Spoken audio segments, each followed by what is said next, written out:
이렇게 되면서 역시 전주라는 의혹을 받고 있는 김건희 여사는 어떻게 되는 것인지에 관심이 쏠립니다.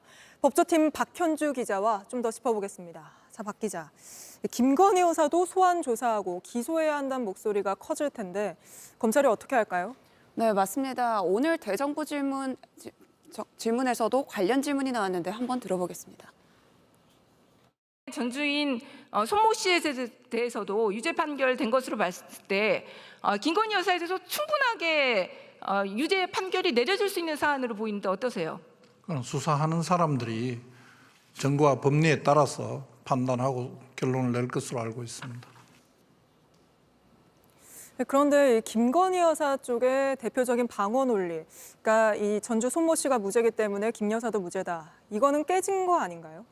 네, 그렇게 볼 수 있습니다. 지난해 2월 1심 선고가 나올 때만 해도 이 여권은 손 씨의 무죄 선고를 근거로 김 여사의 결백을 주장을 했는데 당시 발언 한번 들어보겠습니다.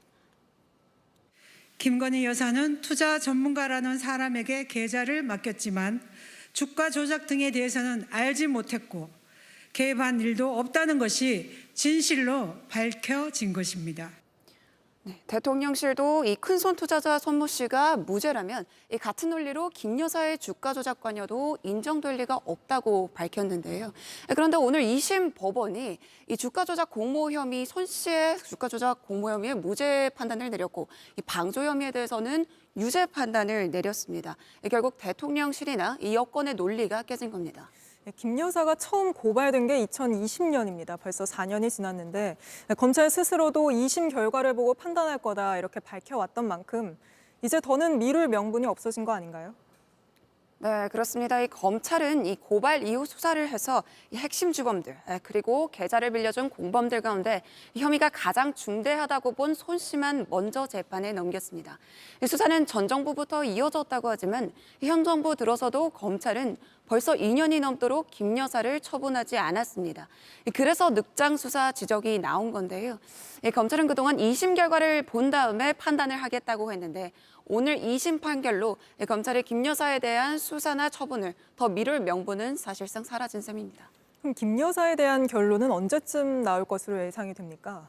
네, 말씀드린 늑장 수사 지적과 함께 이 김 여사 소환을 놓고 대통령실이나 중앙지검의 갈등이나 또 이어진 지휘 라인 교체, 특히 제3회 장소에서 김 여사를 조사한 것을 두고서는 특혜 논란까지 불거진 바 있습니다. 네. 이 과정에서 특혜와 성역이 없다고 강조해왔던 이원석 검찰총장이 이 주가 조작 사건 지휘권 회복을 요청했지만 법무부 장관으로부터 거부를 당했던 바가 있죠.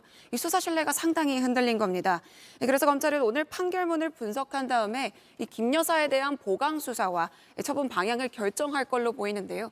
이 처분이 계속 미뤄지면 비판의 목소리도 점점 커질 걸로 보입니다. 네, 알겠습니다. 오늘은 여기까지 짚어보겠습니다. 박현주 기자였습니다.